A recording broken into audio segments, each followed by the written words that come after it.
भरपूर उशीर झाला. बायांची यायची वेळ झाली. घरात बसणारा बाप रे बाप, भरपूरच उशीर झाला.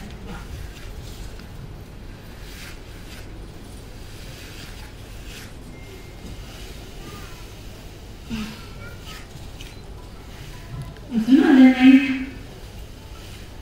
अरे या या या तसा कालचा गृहपाठ झालाय. सांगितलं तो केलं ना. बघू. हा छान. अरे वा, जमताय म्हणजे तुम्हाला. छान छान, अगदी छान. आता मला तुम्ही सगळ्यांनी आपापली कामं काढून दाखवा, म्हणजे मलाही कळायला हवं तुम्हाला येतं की नाही. छान. तुम्हाला प्रश्न पडला असेल ना, ही मंडळी कोण आहे?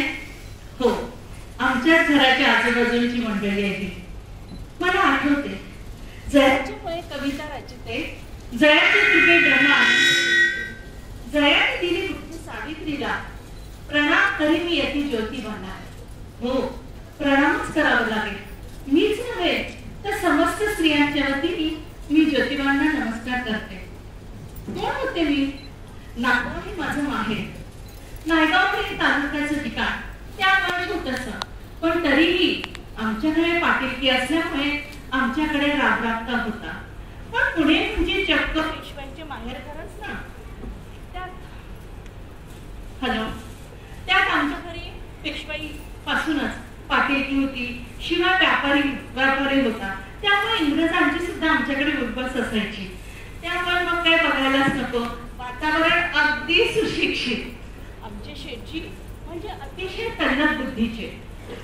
थॉमस पेन यांच्या पुस्तक वाचून तसेच विचार ठेवणारे. त्यामुळे जुन्या चालीरीती, अंधश्रद्धा यांना कधी त्यांनी थाराच दिला नाही आणि तेच विचार त्यांनी मला सुद्धा दिले. माझे लग्न झाल्यावर मलाही शिकवले. मी पण शेठजींना म्हटलं, शेठजी हॅलो. गरीब लोक अगदी कष्ट करून पैसे कमवतात, पण हे जमीनदार हे लोक त्यांची मिळवणूक करून त्यांचा फायदा घेतात. मग मी त्यांना शिकवू का?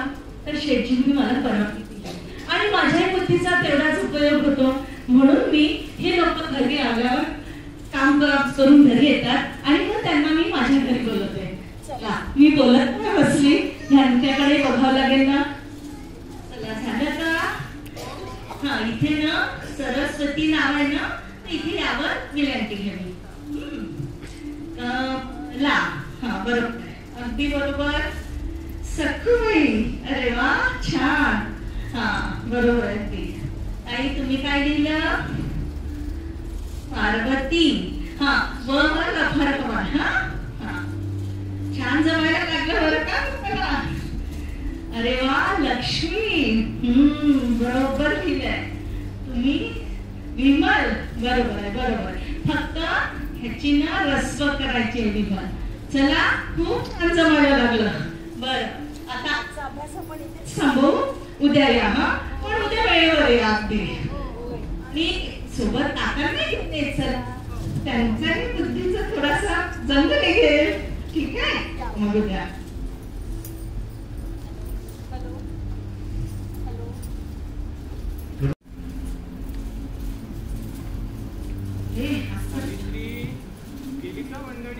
हो, आत्ताच केली. खरंच मस्त चालू असते आणि मलाही त्यांना शिकवते तर खूप आनंद होतो. आबा ते मित्राच्या लग्नाला गेले होते आणि सांगितलंच होतं मला की उशीर होणार आहे. बरं, तुम्ही बसा, मी स्वयंपाकाचं बघते. खूप उशीर झाला. अक्षरशः उत्साह मानला सगळीकडे.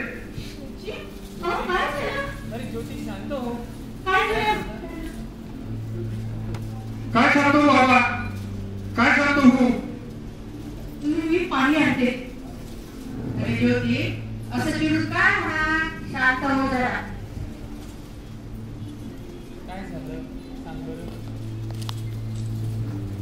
झालं शेटजी? ठीक आहे, पाणी प्या आणि सांगा बरं काय झालं. शांत हो, चिडू नको असा. सांगा आता काय झालं? अगं साऊ, मी माझ्या ब्राह्मण मित्राच्या निमंत्रणावरून त्याच्या मुलाचा लग्नाला गेलो होतो. हो, मला माहिती आहे ते, पण त्याचं इतके काय? ते तर ना, तो मित्र नवरा भाऊ, त्यामुळे पुढे तो वराडी सोबत आणि इतर लोक समजून मागे. तर हे त्या मित्र मंडळींना खपले नाही की मी त्यांच्यासोबत वराडीत कसा. हा शूद्र आमच्या बरोबर चालतोय कसा, म्हणून त्यांनी माझा अपमान केला, माझी हेटरणी केली आणि इतकेच नव्हे तर वराडीतून असे मला हाकलून लावले. हो, मला हाकलून लावले. तुम्हाला वराडीतून हाकलून लावलं? हो, मला हाकलून लावले. आपण याला काय करणार आहे? आपण काही बदल करू शकत नाही. शांत होती ज्योती, आपण आपल्या पायरीतच राहावं, यातच आपलं भलं आहे. आऊ, आबा, हे मला अजिबात मान्य नाही. कारण मानव धर्म आहे एकच. मानवाच्या कर्मानुसार त्याच्या कामाची विभागणी करून दिली तर उच्च नीच वर्णभेद हे कुणी ठरविले आहे? आबा, आबा, आऊ, हे मानव निर्मित आहे. अरे, ज्यांच्या मनात इतरांविषयी करुणा ममता समता नाही ते कसले भूदेव? आमचा सामाजिक दर्जा ठरवणारे ते कोण? कोणी अधिकार दिले त्यांना? नाही, ते मी आता खपवून देणार नाही. ही भेदभावाची गरी आता मी मोडणार आणि या कामासाठी आता मला कोणी अडू शकणार नाही, कोणी अडू शकणार नाही. अगदी बरोबर आहे. काय ज्योतिराव, कोण तुमची अडवणूक करीत आहे? काही नाही, भट लोक यांची अडवणूक करतात आहे. बराच आवाज येतो आहे. कशावरची चर्चा चालली? जरा आम्हालाही कळू द्या. काही नाही भाऊजी, शेठजींच्या डोक्यात आता एक नवीन कल्पना आलेली आहे. त्यांना आता समस्त स्त्रियांना आणि दीनदलितांना शिक्षित करून ज्ञानी करायचं आहे आणि त्यासाठी आपल्या सर्वांना त्यांना साथ द्यायची आहे. मित्रांनो, नुसती साथच नव्हे तर या शुभ कार्यात आपल्या सर्वांना प्रत्यक्ष सहभाग देखील घ्यावा लागेल. हो हो ज्योतिराव, व्हायलाच पाहिजे. आजची समाज रचना बघता हे होणे फार गरजेचे आहे. आजचा समाज अंधश्रद्धा, चालीरीती, या परंपरा यामध्ये जे बरोबर आहे. खरंच वावेकर म्हणतात ते बरोबर आहे. तुम्हालाही काहीतरी बोलायचं वाटतं. या समाजामध्ये खरंच आज समाजामध्ये त्या इतर समाजाची पिळवणूक केली जाते हे बघताना खरोखर त्रास होतो, मनाला क्लेशही होतो. असं वाटते की या अन्यायाला कोणीतरी वाचा फोडायला पाहिजे. अगदी बरोबर. आता ही तुला ज्योतिरावांनी सांभाळली. ज्योतिराव, तुम्हाला आम्ही आमच्या परीनं तन मन धनाने अगदी मनापासून शेवटपर्यंत साथ देऊ. आम्ही आमच्या परीनं पूर्णपणे तुम्हाला शेवटपर्यंत साथ देऊ अशी आज ग्वाही देतो आम्ही तुम्हाला. बरोबर आहे ज्योतिराव, अगदी बरोबर. पण का? पण शाळा मुलींसाठीच का? बरोबर आहे. हा प्रश्न अगदी रास्त आहे यांचा. मुलींसाठीच का? सांगतो मित्रांनो, सांगतोय. मुलींसाठी या करता की शतकानुशतके स्त्रीला चूल आणि मूल या चक्रव्यूहात गुंतवून ठेवण्यात आले आहे. देवधर्माच्या दहशतीत नवऱ्याच्या गुलामीत पिचून गेलेली स्त्री केवळ उपभोग्य वस्तू म्हणून तिच्याकडे समाजाचा जो बघण्याचा दृष्टिकोन आहे तो मला तिला शिक्षित करून सुधारायचा आहे. कारण एक स्त्री शिक्षित झाली तर तिचे कुटुंब शिक्षित होते आणि कुटुंब शिक्षित झाले तर पर्याय संपूर्ण समाज शिक्षित होतो. आहा, किती चांगले विचार यांचे. अगदी बरोबर. पण शाळा मुलींसाठीच का? मित्रांनो, हे नाही, सगळं झालं. मुलींसाठी ते ठीक आहे, पण एक अडचण आहे, ही म्हणजे शाळेची जागा. शाळेची जागा. हो, ही एक अडचण आहेच मात्र. अरे हो, आपल्या अण्णासाहेब भिडेंचा वाडा आहे ना, अरे तो हो, कधी कामी येणार? अण्णासाहेबांना विसरलंच आपण. तो वाडा निश्चितच आपल्याला ते या अगदी कामासाठी अगदी. काही म्हणणारच नाही ते. बरोबर. काही म्हणणार नाही. वा मित्रांनो, चला तर ठरलं, चला करूया उद्या या शुभ कार्याला सुरुवात. चला, अगदी बरोबर आहे. उपासमाराची वेळ आली आहे हो आमच्यावर. मासा गळाला लागला नाही किंवा अजूनपर्यंत माझ्या. एकदा का मासा गळाला लागला की बघा मग कसा गुंडाळतो मी त्याला, ते पूर्णपणे मला ठाऊक आहे की हो.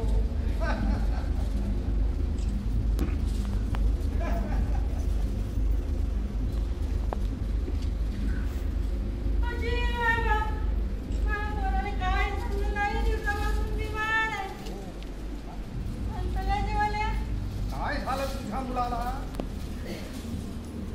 काय झालं?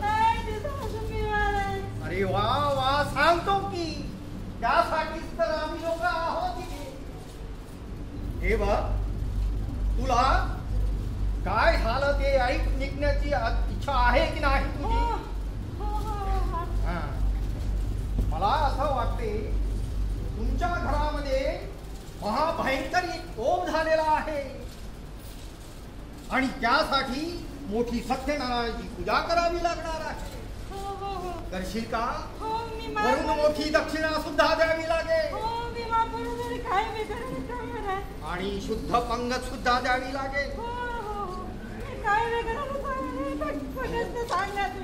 अहो तेच म्हणतो मी. मग केव्हा करणार तुम्ही पूजा? तुम्ही सांगाल तेव्हा कवाशी करते मी. हो, आत्ताच करा की. शुभ कामाला विलंब कशाला, शुभच्छ शीघ्रम शुभच्छ शीघ्रम. ठीक आहे. निघा आता इकडे तिकडे कुठेही निघा, पण लवकर तयारीला लागा. ठीक आहे. तेच म्हणतो. आता बघा कसे गुंडाळतो मी, ते योग्यपणे मला ठाऊक आहे की हो.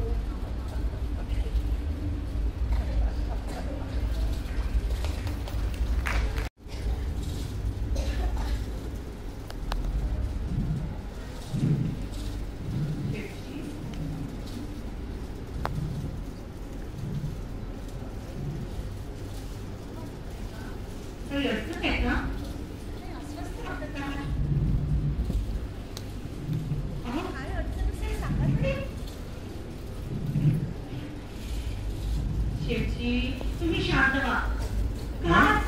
काय अडचण आहे सांगा तरी. अडचण अशी खास नाही, पण जरा आहेच. सांगा. सांगितल्याशिवाय कसं कळेल? आपले विष्णुभक्त सत्य आहेत ना, हो. ती आपली शाळा आणि पुणे त्यांच्या दातवाईच्या कासामुळे आपली शाळा आणि पुणे शहर सोडून गेले. काय सांगता? आता काय करावं हे सुचत नाही. इतक्या परिश्रमाने सुरू केलेली शाळा अशी बंद पडायला नको. बस इतकीच अडचण आहे ना. अहो मी जाईल ना शाळेत शिकायला. तुम्ही काळजी करू नका, मी जाईल शाळेत शिकायला. मी देखील काही शिक्षिकेचं प्रशिक्षण घेऊन झालं. आता ते कधी कामाला येईल. मी जाईल शाळेत शिकवायला, तुम्ही काळजी करू नका. तुम्ही जा. खरंच जा तुम्ही. तुम्ही जाल शाळेत शिकवायला. पण तुम्हाला यामध्ये भीती वाटत नाही. म्हटलं तुम्ही एक स्त्री आहे म्हणून काही झालं तिला तर मनाला पटत नाही माझ्या. तुम्ही काळजी करू नका. हे बघा, तो निर्भीक आहे ना. तो देईल मला याच्याशी लढण्याचं बळ. आणि आता आपण या कार्यात हाती घेतलं तर आपल्याला अडचणी येणारच. त्यामुळे तुम्ही काळजी करू नका, मी जाईल. आणि खरं सांगू, या कार्यात मला तुमच्यासोबत साथ द्यायला मिळते आहे. मला हीच खूप आनंदाची गोष्ट आहे. मी खूप स्वतःला भाग्यवान समजते. तुम्ही आता मला काय म्हणू नका. मी उद्यापासून शाळेत शिकवत जाणार. फार मोठी चिंता केली बघा तुम्ही. चला तर जाऊया उद्याच्या आपल्या शाळेच्या तयारी. बिलकुल शाळेच्या तयारी करा. चला. हो शास्त्रीजी, हो ऐकले का जरा मी काय म्हणतोय रे? जरा दम घेऊन घ्या की हो थोडा, मग सावकाश होऊ द्या तुमचं काय बोलायचं ते. हा बोला, काय म्हणता सविस्तर ते सांगा आम्हाला. घोर अनर्थ, घोर अनर्थ. काय अनर्थ झाला की हो? हा हो, मी का त्या फुलेंच्या वाड्या करून चक्कर मारित होतो, तर कानावर आवाज पडला की हो माझ्या. हे काहीतरी गडबड दिसते. दत्तोजी, तुमची चोरून घेण्याची सवय सुद्धा गेली नाही दिसत मला. हो, माझी सवय सोडा हो, पण आधी काय घडले ते तरी ऐकून घ्या की पूर्ण. हो सांगा की जीव कसा अगदी टांगणीला लागला बघा. तो ज्योतिराव म्हणे मुली स्त्रियांसाठी शाळा काढतोय. काय म्हणतो? समस्त स्त्रियांना शिक्षित करणार आहे म्हणे तो. मी काय म्हणतो? समस्त स्त्रियांना शिक्षित करणार आहे म्हणे तो. नुसतं फेऱ्या काय मारताय? मग एवढेच नव्हे, मग त्याच्या मदतीला ती विष्णुपंत थत्ते देखील आहेत म्हणे की हो. विष्णुपंत थत्ते देखील? मग हे कसं शक्य आहे? बघा ना, हे शक्य नाही. अहो, त्याच्या आई वडिलांना आपण शिक्षा दिलेली तो विसरला वाटतो. हेच म्हणतो आहे मी. चला चला आता त्याच्या वाड्यावर चला. आपण गोपाळरावांच्या वाड्यावर जाऊ. त्यांना ही शिक्षा आणि हे सगळं सविस्तर आपण हे करू. त्याला थांबावं लागेल. अचानक तर आपला धर्म प्रश्न होईल. हो ते तर बघा कोणी काय ते तर नाहीतर काय. मी तर म्हणतो आजवर का कोणी हिंदू स्त्री आपला उंबरठा ओलांडून घराबाहेर पडली आहे का हो कधी? मग बघा ना, दळबद्री ती दळबद्री आंबा दगडच मारतो तिला. तर आपला चालली आपल्याला निघाली भट्टम व्हायला.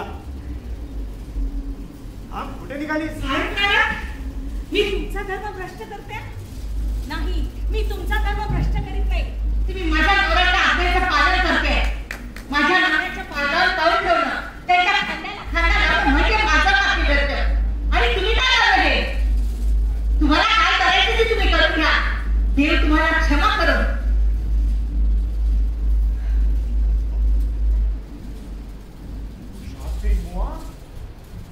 ही तर आपल्याला शिकून गेली ती हो. आता काय करायचे? इकडे काय बघता? मी बोलतोय इकडे.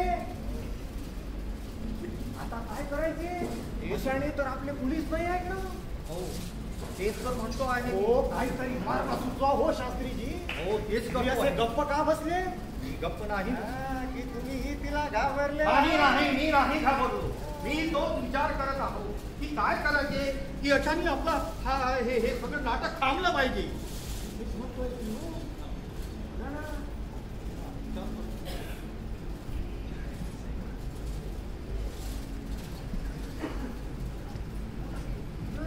बाकी हा सापडला. हा चला माझ्या सोबत. गोविंदराव, हो गोविंदराव, तुम्ही पुढे या. हो गोविंदराव, आहात की?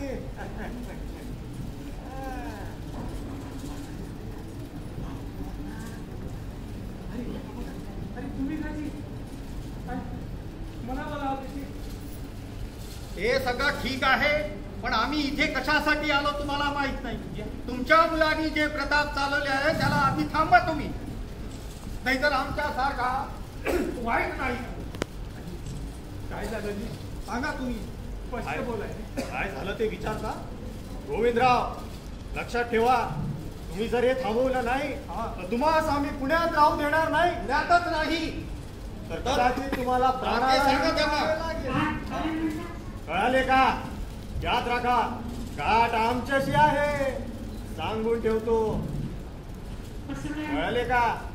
चला चला हो शास्त्रीजी, नुसतं फेऱ्या काय मारताय तुम्ही? सांगितलं ना त्यांना एकदा समजावून. तुम्ही बोलायला पाहिजे ना. पण चला चला आता हे एकदा अजून बजावून द्या. पुण्यातच नाही तर हा ते तिथे कामून बसलो का सगुना? आता आता काय होणार? शांत गोविंदराव, शांत हो. आपण ज्योती आला की बोलू त्याच्याशी. समजा आपल्या ज्योतीलाही हुश आहे. हो त्याच्यावर काहीतरी गिलास काढ. शांत हो. बोलायलाच पाहिजे. हो हो बोलू आपण ज्योतीसोबत. तुझ्या आतमध्ये मी त्याची भाऊ आणि आता आपली भागवत असेल तो वेळ झाला आपल्याला आणि आपण गिरीशच्या दुःखात नाही ते हा चिंता करतात. आभारी आपण किती थंडगार आणि याच्यात तुम्ही असे थंडगार कसं काय बसले? आबा असं काय करता तुम्ही? आता तुमचं वय झालंय आणि असं थंड वाजत बसलं बाहेर योग्य नाही तुम्हाला? वय झालं? वय झालं हो आबा, तुमचं वय झालं आता. साऊ म्हणते ते खरं आहे. अरे तुम्ही ही जी पिढा माझ्या मागे लावली त्याचं काय? कोणती पिढा बा? कसली पिढा? हे काय बोलताय बा तुम्ही? काय बोलताय? अरे तुला शाळेतून काढून टाकल्यावर या सगुण्याच्या म्हणण्याने पुन्हा शाळेत घाल. तेच चुकलं माझं. अरे तू शिकलास तर शिकला, या सावित्रीलाही शिकवलं. समाज जे करू नको म्हणते तेच तू करतोस. ठेविले अनंती तैसेची रावले. कळत कसं नाही रे तुला? आबा काय बोलताय तुम्ही? असं काय बघता? घरी दारी शेतात माणसे येतात, म्हणतात तुला आणि सावित्रीला शिवे मारण्याची धमकी. बापाचं हृदय आहे रे, कळत कसं नाही? आता हे थांबायला हवं. आबा हे भजन असं थांबवता येणार नाही. हे शिक्षणाचं कार्य आहे आणि हे करून आपण समाज शिक्षित करायचं आहे. त्यामुळे आबा हे थांबता येणार नाही. नाही आबा, हे शिक्षणाचं कार्य आता थांबवता येणार नाही. तर माझाही नाईलाज आहे. नाही ना म्हणजे काय आबा? एक तर तुम्ही शाळा सोडावी, नाहीतर माझे घर. गोविंदराव, हे काय बोलते तू? हो सगुणा, ठरलंय माझं. आबा काय बोलताय तुम्ही? असं काय बोलता? यांनी एक तर शाळा सोडावी, नाहीतर माझे घर. सगुणा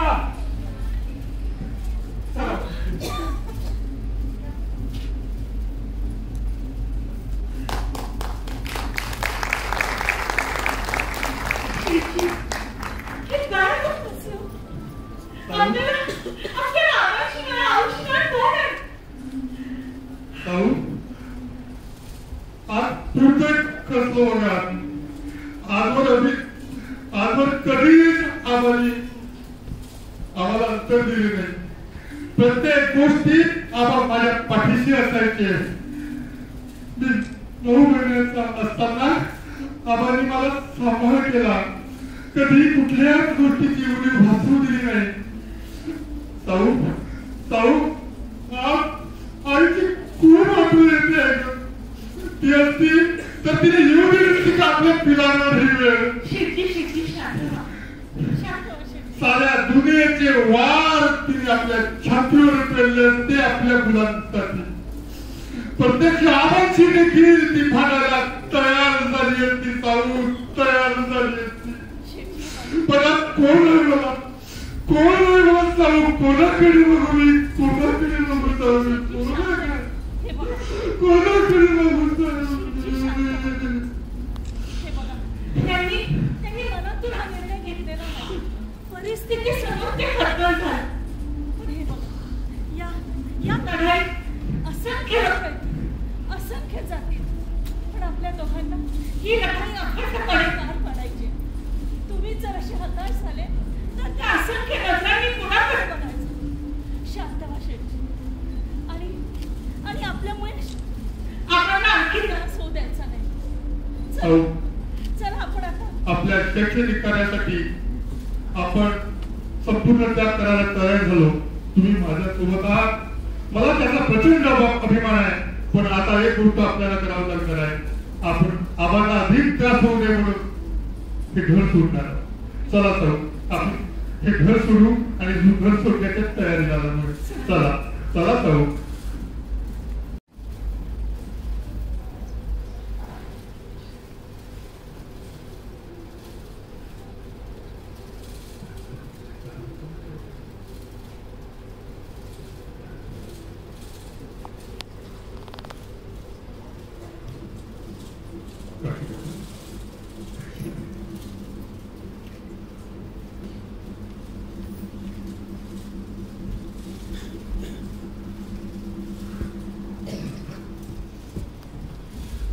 झाली का तयारी? चला निघायचं आपल्याला. चला निघायचंय आपल्याला, घर सोडायचं आपल्याला. सलाम अलैकुम बाबा साहब. अहो, आपण जर त्यांची प्रकृती बरी नाही, त्यांची काळजी घे. आणि आबा तुम्ही पण जपामध्ये प्रकृतीला तू समजाव, आम्हाला समजाव त्यांना. अहो, आबांकडे लक्ष द्या. येतोय आम्ही. आप सुबह सुबह कहाँ चल दिए? फातिमा बेन, आबा और अबू को हमारे वजह से और तकलीफ न हो, इसलिए हमने ये घर छोड़ने का फैसला किया है. अच्छा, अब समझ में आया. तुम इन दुनिया वालों का भला करते हो और ये दुनिया वाले तुम लोगों की बुराई. आपका भगवान और हमारा अल्लाह एक ही है और इसी इंसानियत के नाते हम सब एक हैं. आज से आप दोनों बिल्कुल चिंता मत कीजिए, आप हमारे साथ रहिए. चलिए. येतो आबा, येतो.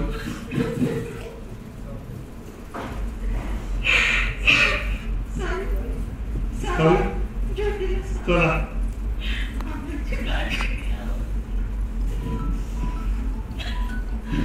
आओ, आप बिल्कुल चिंता मत कीजिए. मैं सावित्री बहन का बहुत अच्छे से ख्याल रखूंगी.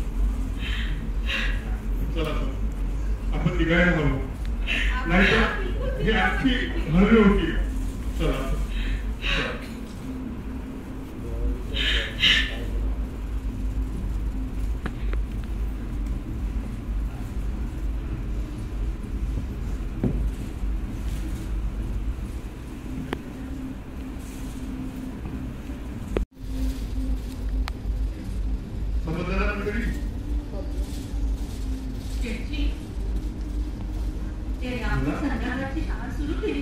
त्यामध्ये मंडळी येतात का? येतात का? कारण मी पण वस्तीवर गेले ते तिथल्या लोकांना पाठवलं. बाहेर थोड्या तरी स्त्रीचा रडण्याचा आवाज येतोय. तुम्हाला येतोय का? बघा बरं कोण आहे ती. तिला हात घेऊ द्या.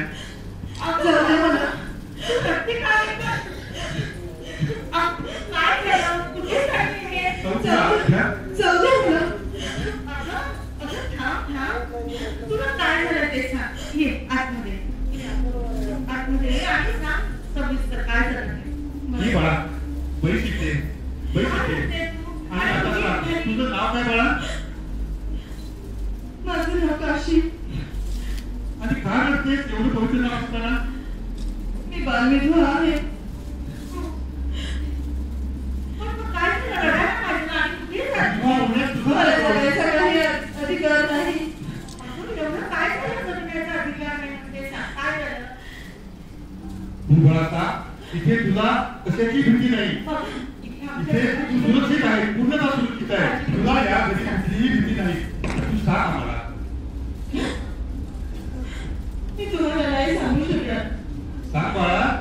तू आम्हाला जगण्याचं काही अधिकार नाही. रडू नको. सांग काय झालं, काय झालं. हे बघ कठीबाई, तू रडणं थांबवलं तेव्हाच आम्हाला कळेल ना तुला काय झालं ते. निदान मला नाही सांगतील त्यांना सांग. काय झालं. मी गरोदर आहे. काय? आणि हे कोणाला कळलं तर कोणी मला घरात घेणार नाही. मला घराबाहेर हाकलून देतील. मला सगळ्याशिवाय मरण्याशिवाय काही पर्याय नाही. आम्ही कुणाला सांगणार. तू काळजी करू नको. त्यात तुझा काय दोष आहे? मरायचं त्यांनी ज्यांनी तुझ्यावर ही वेळ आली आहे. आजपासून तू इथेच राहा. आम्ही तुझ्या आजपासून आई बाप आहोत. तू इथे पूर्ण सुरक्षित आहे. आणि तुला एक वचन देतो की तुझ्या केसाला तुम्ही धक्का लावणार आहे. हे फुलेंचं झाड आहे. सुरक्षित आहे इथे. तुझ्या आई वडील हे बघ कसे आता जे झालं ते झालं. आता ते डोक्यातून काढून टाक. आणि आता आजपासून तुझी आणि आपल्या पोटाच्या बाळाची काळजी घ्यायची. ठीक आहे? चांगले लोक माझ्यासारखीला आधार दिला. आम्हाला ऐकत म्हटलंयस ना, उपकाराची भाषा करू नकोस बाळ. सौ पुण्यात दिला. शांत चल चल.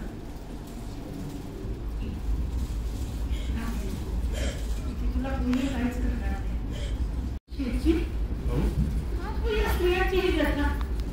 अहो, त्यांच्यापेक्षा कितीतरी वयाने मोठे असणाऱ्या माणसांची लग्न लावून देतात आणि त्याला बेवारण्यात झाली की त्याच्यावर ही अशी परिस्थिती ओळखतात, त्याच्यावर लैंगिक अत्याचार करतात. नाही शेठजी, यांच्या या परिस्थितीला कोण जबाबदार आहे?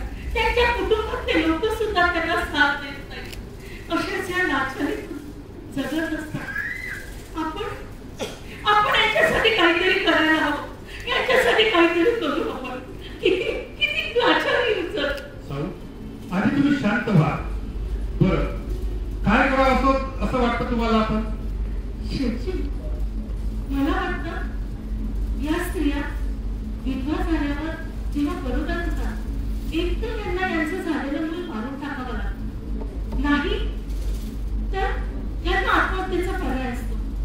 आपण यांच्यासाठी अनाथाश्रम आणि यांची झालेल्या मुलांना बालहत्या प्रतिबंधक गृह स्थापन करू आणि अशी परिस्थिती करू की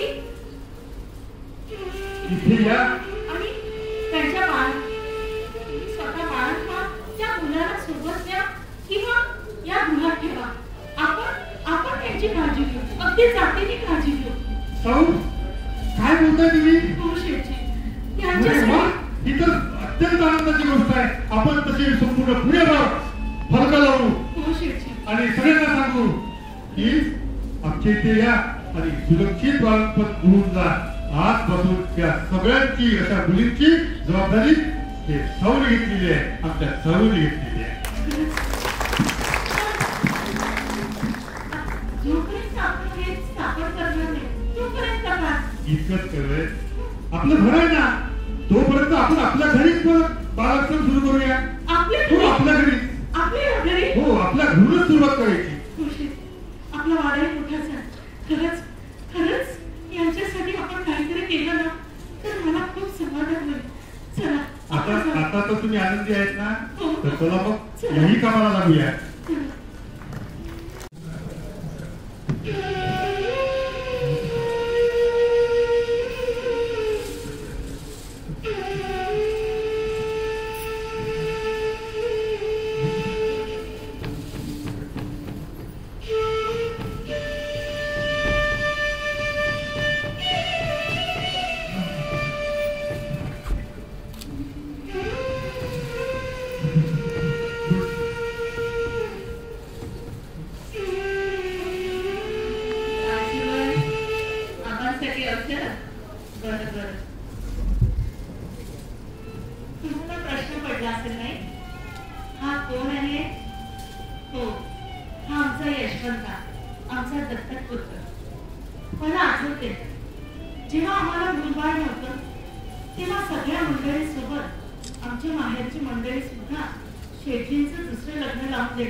गुलामगिरी, ब्राह्मणांची कसब असे ग्रंथ लिहिले.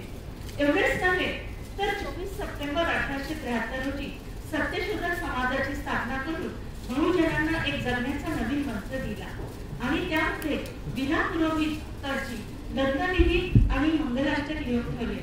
तुम्हाला सांगते, आमचा यशवंताचा विवाह देखील सत्यशोधक पद्धतीचाच आहे. त्यानंतर 1876 ते 1883 या काळात ज्योतिरावांना इंग्रज सरकारने पुण्याच्या आयुक्त म्हणून नेमले.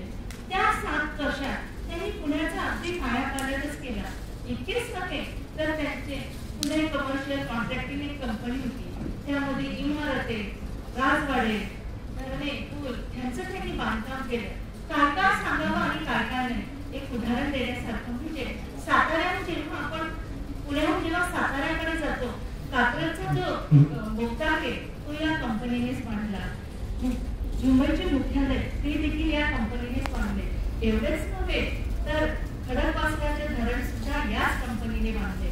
एवढेच नव्हे तर त्यांनी पुण्यातील शेतकऱ्यांसाठी मुंबई येथे बाजारपेठ उपलब्ध करून दिली आणि त्यासाठी रेल्वेची व्यवस्था सुद्धा करून दिली. शेटजींचे कार्य काय काय सांगावं आणि काय काय नाही.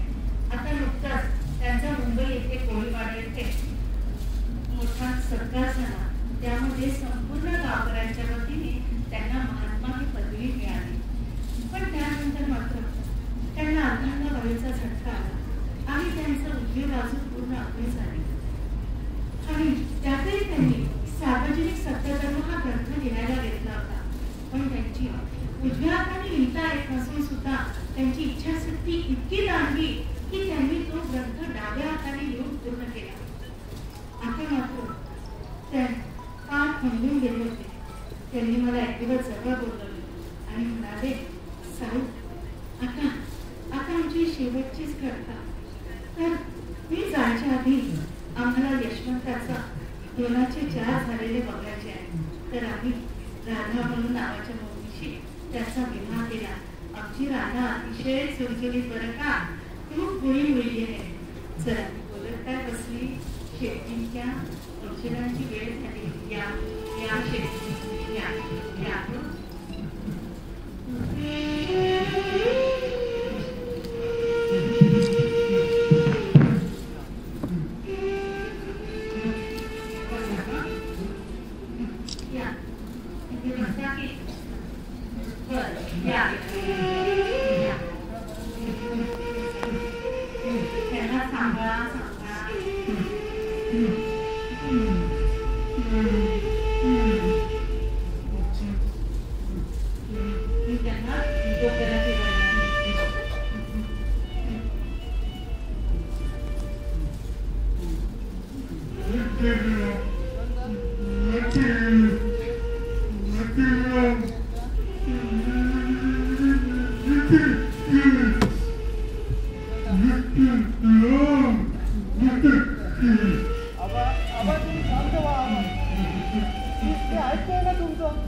मी सांगते.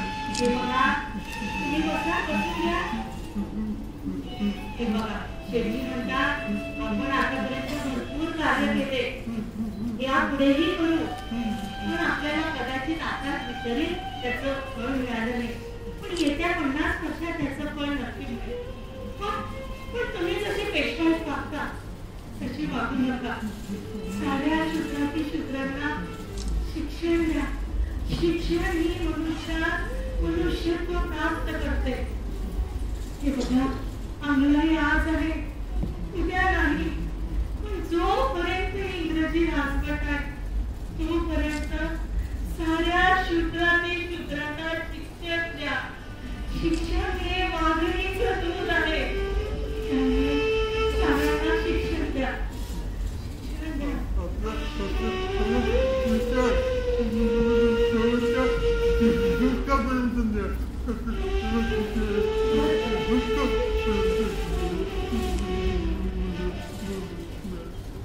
तुम्ही शांत राहा. लग्नाने सांगितलं आहे त्यांना कळतं. तुमच्याप्रमाणेच तुम्ही जसं म्हणता तसंच ते जबाबदारी वाटते. पण तुम्ही आता त्रास करून घेऊ नका. तुम्हाला त्रास होतो. मी तुम्हाला त्रास झालेला नाही बघू शकत.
सांभाळा. आता त्यांचा राणीला काय तुम्हाला पुढे चालवायचं आहे.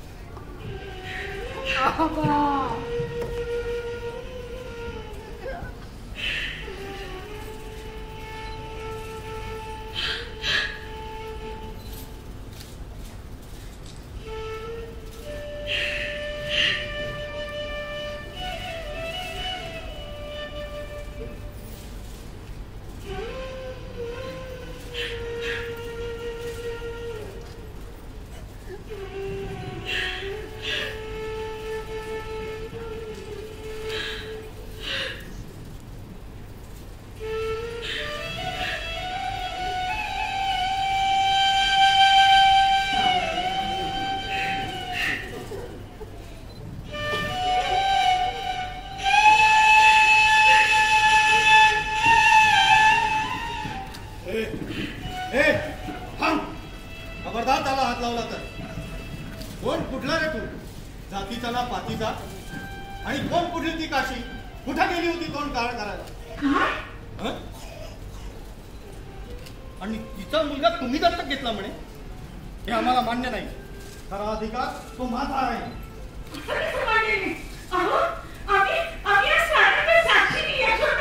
ज्योतिरावांचा पुतण्या या नात्याने तो अधिकार माझा आहे आणि मीच ते क्रियाक्रम पूर्ण करतो. आम्हाला तुम्ही थांबा. मी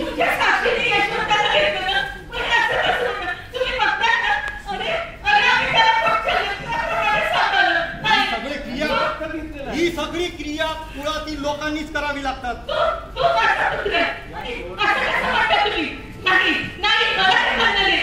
मला मान्य नाही म्हणजे नाही. तुम्हाला जाऊन काही तास झालं नाही. ते बरं मंदिर होतं. कसा अरे जिवंतपणे झालं तेवढं जिवंत पुरे नाही का की मेऱ्यामध्ये या महात्म्याला सुखाने जायचं नाही.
निरोप द्यायला